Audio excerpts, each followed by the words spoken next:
આકાશવાણી સમાચાર રીટા દવે વાંચે છે. સૌપ્રથમ મુખ્ય સમાચાર.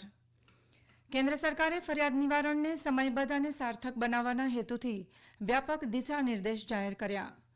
ગુજરાતમાં સાર્વત્રિક વરસાદને પગલે નદી નાળા છલકાયા. નીચાણવાળા વિસ્તારોમાં 17,000થી વધુ લોકોનું સ્થળાંતર કરાયું. ઓડિશામાં બર્ડ ફ્લૂનો પેસારો થતાં અંદાજે 20,000 મરઘાઓના કતલ કરી મરઘા ઉછેર કેન્દ્રને સેનેટાઇઝ કરાયા.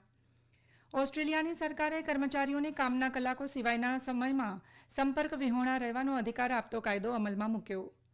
ગુજરાત, મધ્યપ્રદેશ સહિત કેટલાક રાજ્યોમાં ભારેથી અતિભારે વરસાદની આગાહી અને મથુરા અને વૃંદાવન સહિત દેશભરમાં કૃષ્ણ જન્મોત્સવની ભક્તિભાવપૂર્ણ ઉજવણી.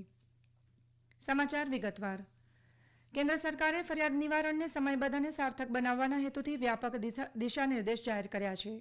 કાર્મિક અને લોક ફરિયાદ તેમજ પેન્શન મંત્રાલયે એક નિવેદનમાં જણાવ્યું હતું કે સામાન્ય નાગરિકો પોતાની ફરિયાદો www.pgportal.gov પર નોંધાવી શકે છે. કેન્દ્રીય મંત્રાલયો અને વિભાગો સામેની ફરિયાદોના સમાધાન માટે નોડલ અધિકારી નિયુક્ત કરવાના રહેશે. જે ફરિયાદોને નિવડે આવી ગયો હોય તેમના વિશેની માહિતી લોકોને SMS અથવા ઈમેલ દ્વારા આપવામાં આવશે. કેન્દ્રીય લોક ફરિયાદ નિવારણ અને નિરીક્ષણ પ્રણાલી પોર્ટલે વર્ષ 2022થી 24 દરમિયાન અંદાજે 60 લાખ જાહેર ફરિયાદોનું નિવારણ કર્યું. આ પૂર્વના આદેશોમાં ફરિયાદ નિવારણની સમયમર્યાદા 30 દિવસ હતી, જેને ઘટાડીને 21 દિવસ કરવામાં આવી છે. ભારત અને સિંગાપુરમાં મંત્રીઓની બીજી ગોળમેજી બેઠક આજે સિંગાપુર ખાતે મળી. બેઠક દરમિયાન ભારત અને સિંગાપુરના નેતાઓએ બંને દેશો વચ્ચે ભાવિ ક્ષેત્રોમાં સહકાર વધારવાની તકો અંગે ચર્ચા કરી. બંને દેશોએ 6 મુખ્ય કેન્દ્રોની પસંદગી કરી છે, જેમાં ડિજિટલીકરણ, કૌશલ્ય વિકાસ, સ્થિરતા, આરોગ્ય અને સારવાર તેમજ અત્યાધુનિક માળખાકીય વિકાસ અને નેટવર્ક સેવાઓ સામેલ છે. બેઠકમાં નાણામંત્રી નિર્મલા સીતારમણ, વિદેશમંત્રી ડોક્ટર એસ જયશંકર, રેલવે અને માહિતી પ્રસારણ મંત્રી અશ્વિની વૈષ્ણવ તેમજ ઉદ્યોગ અને વાણિજ્ય મંત્રી પિયુષ ગોયલ ઉપસ્થિત રહ્યા હતા. બંને દેશોના નેતાઓએ ભારત અને સિંગાપુર વચ્ચે કૂટનૈતિક સંબંધોની 60મી વર્ષગાંઠ મનાવવાની યોજના પર ભાર મૂક્યો. તેમણે આસિયાન અને G20 દેશો સહિતના પ્રાદેશિક અને વૈશ્વિક સહકાર વિશે પણ ચર્ચા કરી હતી. આ પૂર્વે ભારતના મંત્રીઓએ સિંગાપુરના રાષ્ટ્રપતિ થર્મન ષણમુગરત્નમ અને સિંગાપુરના પ્રધાનમંત્રી લોરેન્સ વોંગ સાથે મુલાકાત કરી. ભારતીય જનતા પક્ષે જમ્મુ કાશ્મીર વિધાનસભા ચૂંટણી માટે 16 ઉમેદવારોની નવી યાદી જાહેર કરી છે. પક્ષે પંપોરથી સૈયદ શૌકત ગયુર અંદ્રાબી, શોપિયાંથી જાવેદ અહમદ કાદરી, રાજપુરાથી આરશીદ ભટ્ટ, અનંતનાગથી એડવોકેટ સૈયદ વજાહત, કિશ્તવારથી શગુન પરિયાર, ડોડાથી ગજયસિંહ રાણા અને કોકરનાગથી રોશન હુસેન ગુજ્જરને ટિકિટ ફાળવી છે. રાકેશ ઠાકુર રામબનથી, સલીમ ભટ્ટ બિનાહાલથી અને શક્તિરાજ પરિહાર ડોડા પશ્ચિમથી ચૂંટણી લડશે. આ પૂર્વે પાર્ટીએ વિધાનસભા ચૂંટણી માટે 44 ઉમેદવારોની યાદી જાહેર કરી હતી, જે બાદ તેને પરત ખેંચી લીધી હતી. ઉલ્લેખનીય છે કે જમ્મુ કાશ્મીરમાં 18 સપ્ટેમ્બરના રોજ 3 તબક્કામાં વિધાનસભા ચૂંટણી યોજાશે. 90 બેઠકો ધરાવતી વિધાનસભા ચૂંટણી માટેની મતગણતરી 4 ઓક્ટોબરના હાથ ધરાશે.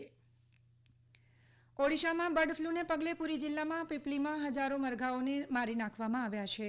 અહેવાલ અનુસાર રાજ્ય સરકાર દ્વારા અંદાજે 20,000 જેટલા મરઘાઓને મારીને તેને પ્રોટોકોલ પ્રમાણે દફનાવવામાં આવી રહ્યા છે. ઉપરાંત પોલ્ટ્રી ફાર્મને સેનેટાઇઝ કરાઈ રહ્યા છે.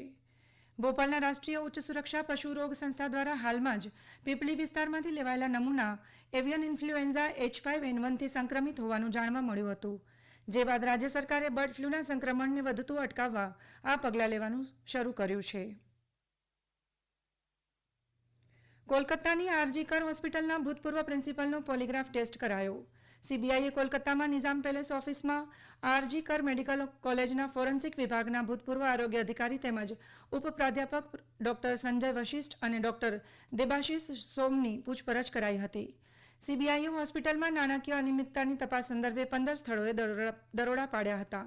દરમિયાન રાજ્ય ભાજપ એકમે આવતીકાલે રાજ્ય સચિવાલય પાસે માર્ચનું આયોજન કર્યું છે. આ ઉપરાંત પશ્ચિમ બંગાળ વિદ્યાર્થી સંગઠને પણ એક રેલીનું આયોજન કર્યું છે.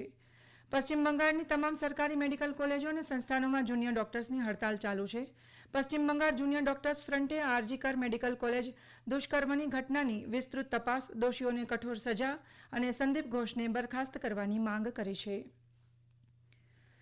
ગુજરાતમાં સાર્વત્રિક વરસાદને પગલે જનજીવન ખોરવાયું હતું. રાજ્યના 237 તાલુકાઓમાં વરસાદ નોંધાયો છે. વડોદરાના પાદરામાં સૌથી વધુ 10 ઇંચથી વધુ વરસાદ નોંધાયો. દરમિયાન હવામાન વિભાગે આગામી 24 કલાકમાં રાજ્યના મોટાભાગના જિલ્લાઓમાં રેડ એલર્ટ જાહેર કર્યું છે, જેને પગલે પ્રાથમિક શાળાઓમાં રજા જાહેર કરાઈ છે. ભારે વરસાદને પગલે સરદાર સરોવર ડેમ 89% જેટલો ભરાયો છે, જ્યારે 72 ડેમ હાઈ એલર્ટ પર છે. અનેક જિલ્લાઓમાં એનડીઆરએફ અને એસડીઆરએફની ટીમો તૈનાત કરવામાં આવી છે. આ સમાચાર આપ આકાશવાણી પરથી સાંભળી રહ્યા છો. આ સમાચાર આપ અમારી YouTube channel AIR news Gujarat પર પણ સાંભળી શકશો. વધુ સમાચાર માટે આપ અમારા ટ્વિટર હેન્ડલ AIR_news_ABAD ને ફોલો કરી શકો છો. હવામાન વિભાગે ગુજરાત, રાજસ્થાન અને મધ્યપ્રદેશમાં ભારેથી અતિભારે વરસાદની આગાહીને પગલે રેડ એલર્ટ જાહેર કર્યું છે.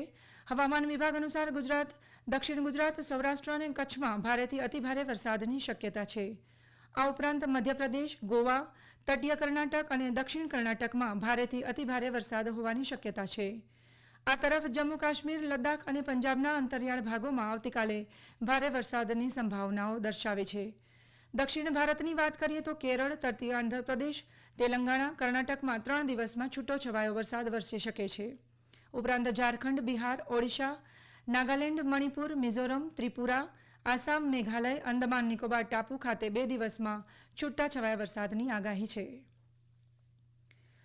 ઓસ્ટ્રેલિયાની સરકારે રાઇટ ટુ ડિસ્કનેક્ટ એક્ટ એટલે કે સંપર્કથી બહાર રહેવાનો અધિકાર કાયદો અમલમાં મૂક્યો છે, જે કર્મચારીઓને કામના કલાકો બહાર સંપર્ક કરવાનો ઇનકાર કરવાનો અધિકાર આપે છે.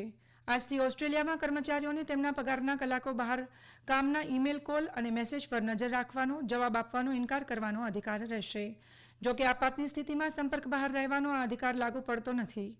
આ કાયદો કર્મચારી ગેરવ્યાજબી કારણોસર જવાબ સંપર્ક કરવો ઇનકાર કરે તેની ભૂમિકા, સંપર્કનું કારણ, કેવી રીતે સંપર્ક કરવામાં આવે છે એ સહિતના વિવિધ પરિબળો પર આધાર રાખે છે. આજથી અમલી બનેલો આ કાયદો 15થી વધુ કર્મચારીઓ ધરાવતી કંપનીઓમાં અને કર્મચારીઓ પર લાગુ થશે, જ્યારે આગામી 22 ઓગસ્ટથી નાના વ્યવસાયો પર પણ લાગુ થશે. દેશભરમાં આજે જન્માષ્ટમીનો તહેવાર ખૂબ જ ઉત્સાહ અને ભક્તિભાવપૂર્વક ઉજવવામાં આવી રહ્યો છે. સોશિયલ મીડિયા પોસ્ટમાં પ્રધાનમંત્રી નરેન્દ્ર મોદીએ આજે દેશવાસીઓને જન્માષ્ટમીના અવસર પર શુભેચ્છાઓ પાઠવી હતી. વિશ્વભરના મંદિરોમાં આજે ભગવાન શ્રી કૃષ્ણના દર્શન માટે ભક્તો મોટી સંખ્યામાં ઉમટી રહ્યા છે. ગુજરાતમાં આજે જન્માષ્ટમીની ધાર્મિક હર્ષોલ્લાસ સાથે ઉજવણી કરવામાં આવી રહી છે. દ્વારકાના સૌથી આદરણીય દ્વારકાધીશ મંદિર અને ડાકોરમાં આવેલા શ્રી રણછોડરાયજી મંદિર અને રાજ્યભરના અન્ય મંદિરોમાં કૃષ્ણ જન્માષ્ટમીની ધામધૂમથી ઉજવણી કરવામાં આવી રહી છે. દેશભરના કૃષ્ણ મંદિરોને રંગબેરંગી રોશનીથી શણગારવામાં આવી રહ્યા છે. પરંપરા મુજબ ભગવાન શ્રી કૃષ્ણના જન્મસ્થળ મથુરામાં આજે મધ્યરાત્રિએ 12 વાગે શ્રી કૃષ્ણની જન્મની ઉજવણી કરવામાં આવશે. છત્તીસગઢના બીજાપુર જિલ્લામાં આજે 25 જેટલા નક્સલવાદીઓએ આત્મસમર્પણ કર્યું છે. જિલ્લા પોલીસ નિયામક અને CRPFના DIGની હાજરીમાં તેમણે સમર્પણ કર્યું.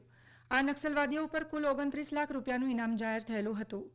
પોલીસ અધિકારીઓના જણાવ્યા અનુસાર આત્મસમર્પણ કરનારા નક્સલવાદીઓને છત્તીસગઢ સરકારની પુનર્વસન નીતિ અંતર્ગત 25,000 રૂપિયાની સહાય આપવામાં આવી. વાવાઝોડું શાનશાન મંગળવારથી બુધવાર સુધી જાપાનના પશ્ચિમ ભાગો અને દક્ષિણ ક્ષેત્રમાં લેન્ડફોલ થવાની ધારણા છે, ત્યારે જાપાન હાઈ એલર્ટ પર છે. વાવાઝોડું હાલમાં જાપાની ટાપુ અમામી ઓશિમા નજીક સમુદ્રમાં આગળ વધી રહ્યું છે અને આ સપ્તાહના અંતમાં તે ખૂબ જ શક્તિશાળી તોફાનમાં પરિણમે છે. જાપાનની હવામાન એજન્સીએ આજે ચેતવણી આપતા જણાવ્યું કે ક્યુશુ અને અમામીમાં મહત્તમ 162 કિલોમીટર પ્રતિ કલાકની ઝડપે પવન ફૂંકાઈ શકે છે, જ્યારે ક્યુશુ, શિકોકુ અને અમામીમાં 9 મીટર જેટલા ઊંચા મોજા ઉછળવાની ધારણા છે. વાવાઝોડાને કારણે સેન્ટ્રલ જાપાન રેલવે કંપનીએ ગુરુવારથી શનિવાર સુધીની સંભવિત રેલ સેવાઓને સ્થગિત કરવાની જાહેરાત કરી છે.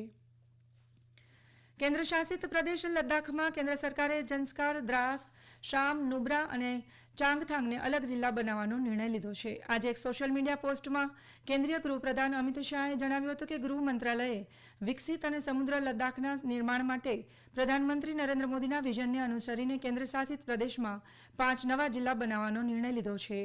તેમણે કહ્યું કે આ નવા જિલ્લાઓમાં અંતરિયાળ વિસ્તારોમાં શાસનને મજબૂત કરીને લોકોને તેમના ઘર સુધી લાભ પહોંચાડાશે. અંતમાં મુખ્ય સમાચાર ફરી એકવાર. કેન્દ્ર સરકારે ફરિયાદ નિવારણને સમયબદ્ધ અને સાર્થક બનાવવાના હેતુથી વ્યાપક દિશા નિર્દેશ જાહેર કર્યા. ગુજરાતમાં સાર્વત્રિક વરસાદને પગલે નદી નાળા છલકાયા. નીચાણવાળા વિસ્તારોમાંથી 17,000થી વધુ લોકોનું સ્થળાંતર કરાયું. ઓડિશામાં બર્ડ ફ્લૂનો પેસારો થતાં 20,000થી વધુ મરઘાઓના કત્લ કરી મરઘા ઉછેર કેન્દ્રને સેનિટાઇઝ કરાયા. અને ગુજરાત, મધ્યપ્રદેશ સહિત કેટલાક રાજ્યોમાં ભારેથી અતિભારે વરસાદની આગાહી. અને મથુરા અને વૃંદાવન સહિત દેશભરમાં કૃષ્ણ જન્મોત્સવની ભક્તિભાવપૂર્ણ ઉજવણી. આ સાથે જ આકાશવાણી પરથી સમાચાર પૂરા થયા.